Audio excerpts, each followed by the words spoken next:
ప్రాంతంలో జరిగిన భారీ అగ్ని ప్రమాదం విషాదాన్ని మిగిల్చింది. ఓ ఫర్నిచర్ దుకాణంలో క్షణాల్లో భవనమంతా మంటలు వ్యాపించడంతో అగ్ని ప్రమాదం తీవ్రత ఎక్కువగా ఉండటంతో చిక్కుకున్న వారు బయటపడలేకపోయారు.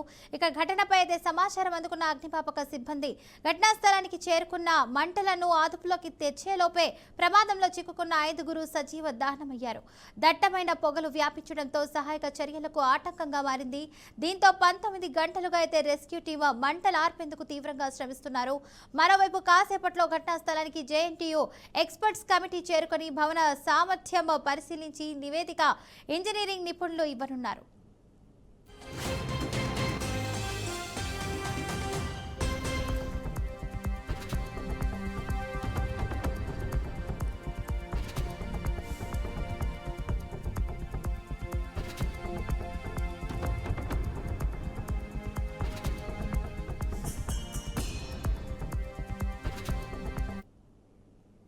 ముఖ్యమంత్రి చంద్రబాబు అధ్యక్షతన నేడు టీడీపీ పార్లమెంటరీ పార్టీ సమావేశం జరగనుంది. ఉండవల్లి సీఎం క్యాంపు కార్యాలయంలో మధ్యాహ్నం తెలుగుదేశం పార్లమెంటరీ పార్టీ భేటీ కానుంది.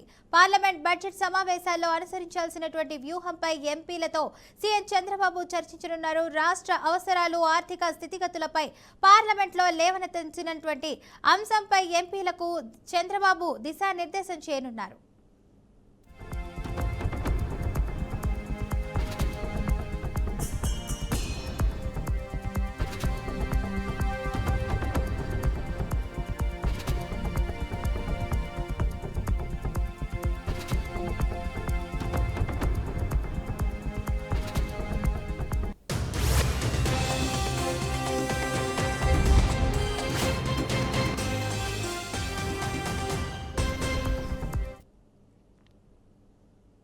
సూర్యాపేట జిల్లా కోదాడ పట్టణంలోని లేబర్ కార్యాలయంలో ఏసీబీ, డీఎస్పీ ఆధ్వర్యంలో తనిఖీలు కొనసాగుతున్నాయి. లేబర్ ఆఫీసర్ సెలవులో ఉండటంతో తనిఖీలు కొంత నెమ్మదిగా సాగుతున్నట్లు సమాచారం. ఈ సందర్భంగా అధికారులను పిలిచి వివిధ అంశాలపై ఏసీబీ అధికారులు ఆరా తీస్తున్నారు. నల్గొండ నుండి సంబంధిత ఫైల్స్ రాగానే పూర్తి వివరాలనైతే వెల్లడిస్తామని నల్గొండ ఏసీబీ డీఎస్పీ జగదీష్ చంద్ర తెలిపారు. ఇది హాస్పిటల్, ఇది కాన్పు సర్టిఫికేట్ సార్. ఇది ఫోటో కానుప, రెండో కానుప, ఇది సీల్ చూస్తాము, ఇది చెక్ చేస్తాము సార్. అదే ఇప్పుడు ఈ నంబర్ ఇది నాకు డౌట్ ఏంటంటే మీ సేవలోకి వెళ్ళి తీసారా వేరే నంబర్ దానికి ఇది ఉంటుంది సార్. నేను ఇప్పుడే చూపిస్తాను. మేము కూడా చెక్ చేసుకుంటాం. 7,000 డిస్పోజ్ చేశారు. మీరు 7,000 చూసింటారా? అందుకోసమే కదా సార్ మాకు రేటు. ఒక్కసారి మేము ఏం చేస్తామంటే ఇది హాస్పిటల్, ఇది కాన్పు సర్టిఫికేట్ సార్. ఇది ఫోటో కానుప, రెండో కానుప, ఇది సీల్ చూస్తాము, ఇది చెక్ చేస్తాము సార్.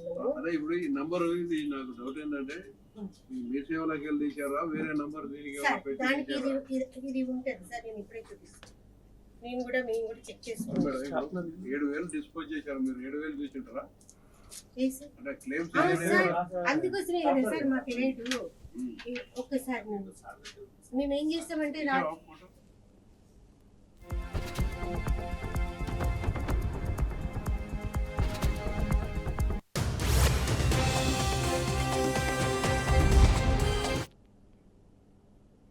కోవూరు నియోజకవర్గంలో కోడి పందాల నిర్వహణ జోరుగా సాగుతున్నాయి.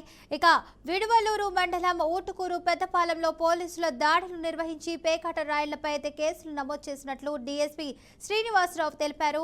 నిందితుల నుంచి 6,24,000, 9 కార్లు, 2 ఆటోలు, 2 బైక్లు స్వాధీనం చేసుకున్నారు. కోడి పందాలకు వినియోగిస్తున్నటువంటి 14 కోళ్లు, కత్తుల పాటు 54 మందిపై కఠిన చర్యలు తీసుకుంటామని తెలిపారు. కెనాల్ దగ్గర కోడి పందాలు వేస్తున్నారనేటువంటి ఒక సమాచారం మాకు వచ్చింది. దీని మీద మా ఎస్పీ గారి ఉత్తర్వుల మేరకు మా rural DSP sir Ghattamaneni Srinivasarao sir, నేను rural CI Nellore rural CI Venu, అట్లాగే ఎస్ఐలు మా డివైడీపీఎస్సి నాలుగు నుంచి కూడా దాని మీద రైడ్ చేసాం. ఆ రైడ్లో మాకు సుమారు 54 మంది వ్యక్తులు పట్టుబడ్డారు.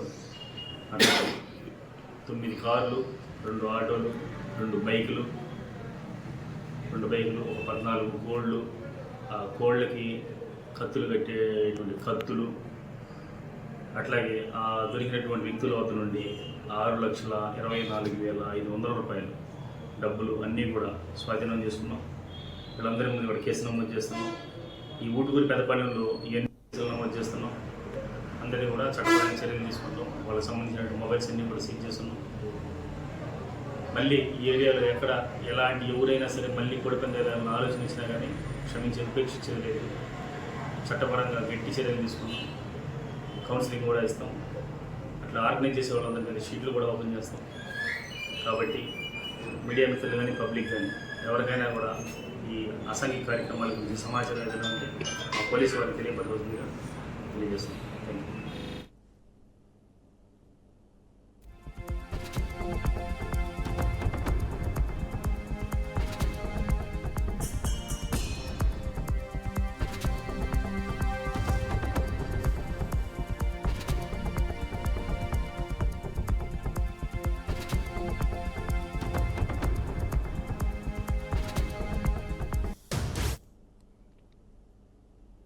హనుమకొండ జిల్లాలోని ఎల్లాపూర్ గ్రామంలో ఉన్న హనుమాన్ దేవాలయంలో జరిగిన ఘటన కలకలం రేపింది. గుర్తు తెలియని దుండగులు దేవాలయంలో క్షుద్ర పూజలు నిర్వహించి రక్తంతో గోడలకు పూసినట్లు గ్రామస్తులు ఆరోపిస్తున్నారు. ఊరి పొలిమేరలోనే కాకుండా గ్రామంలోని గుడిలో కూడా పైశాచిక చర్యలకు పాల్పడడం తీవ్ర ఆందోళనకు గురి చేస్తుందన్నారు. ఇక ఈ ఘటనతో గ్రామ ప్రజలు ఒక్కసారిగా భయాందోళనకు గురయ్యారు. దోషులను వెంటనే గుర్తించి కఠిన చర్యలు తీసుకోవాలని గ్రామస్తులు డిమాండ్ చేస్తున్నారు. ఇలాంటి ఘటనలు మళ్లీ పునరావృతం కాకుండా కఠిన చర్యలు చేపట్టాలని పోలీసులు చెప్తున్నారు.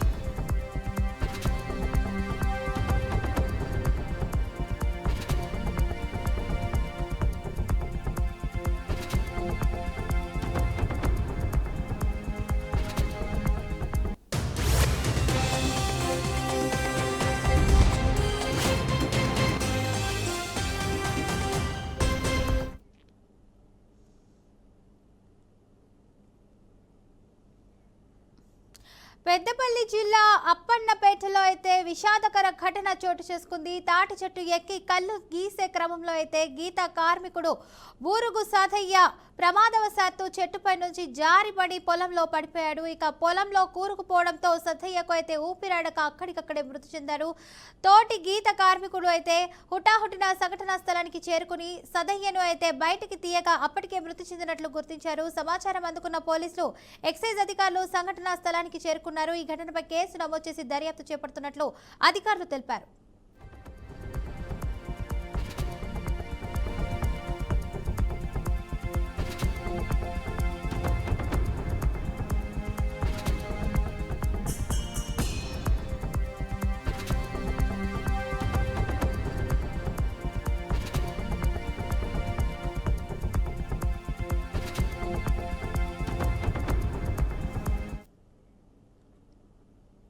రాష్ట్రమంతటా ఒకే విధమైన నిబంధనలు అమల్లో ఉన్నప్పటికీ మునుగోడు నియోజకవర్గంలో మాత్రం పరిస్థితి భిన్నంగా కనిపిస్తుంది. ఇక్కడ రాజన్న మాటే శాసనంగా మారిందని, దీనికి నిదర్శనంగా మునుగోడులోని మద్యం దుకాణాల వ్యవహారం నిలుస్తుంది. ఎక్సైజ్ అధికారుల నిర్ణయాలకు భిన్నంగా మునుగోడు ఎమ్మెల్యే కోమటిరెడ్డి రాజగోపాల్ రెడ్డి మాటలకే ప్రాధాన్యం ఇస్తూ మద్యం అమ్మకాలు మధ్యాహ్నం 1 గంటకు ప్రారంభించి సాయంత్రం 6 గంటల వరకే పర్మిట్ ఉన్నట్లు సమాచారం. దీని ప్రభావంగా అయితే యాదాద్రి భువనగిరి జిల్లా సంస్థాన్ నారాయణపురం మండలం కేంద్రంలోని మద్యం దుకాణాలు ఉదయం 11 గంటలైనా తెరుచుకోకపోవడంతో మునుగోడు నియోజకవర్గంలో ఎమ్మెల్యే మాటే శాసనంగా అయితే మారిందన్న విమర్శలు వెల్లువెత్తుతున్నాయి.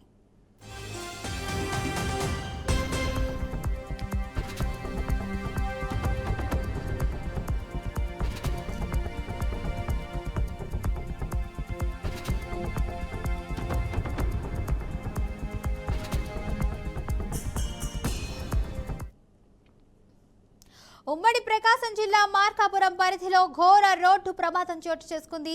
కొనకలమిట్ల మండలం చిన్నారికట్ల జంక్షన్ వద్ద తెల్లవారుజామున 3 గంటల సమయంలో 2 బస్సులు ఢీకొన్నాయి.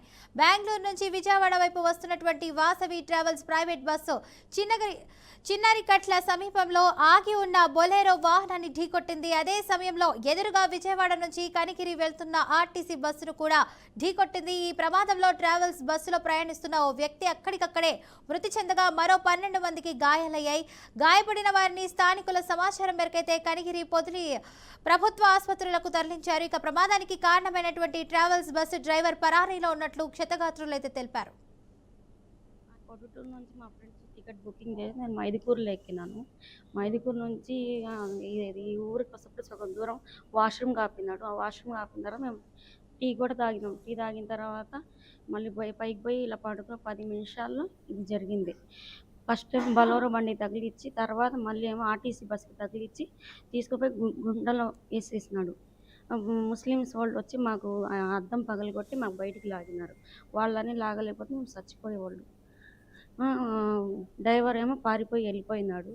ఈ పక్కన ఇంకో డ్రైవర్ ఏమో ఆయన చనిపోయినాడు చెట్టులో తగిలి. క్లీనర్ ఏమో ఇక్కడే ఉన్నాడు అతను కూడా. అది ఇలా జరిగింది. పొద్దుటూరు గుంటూరు వెళ్తున్నామండి. వెళ్ళేటప్పుడు 1ంటికి యాక్సిడెంట్ అయింది. వాష్రూమ్ దగ్గర నుంచి పెట్టారు 1 గంటకి. అక్కడి నుంచి 10 నిమిషాలే మేము పడుకున్నాం. వెళ్ళి డైరెక్ట్ వచ్చి ట్రావెల్స్ ఆయనకి ఇంకో బండి వచ్చి బస్సు ఆయన గుర్తేశాడు.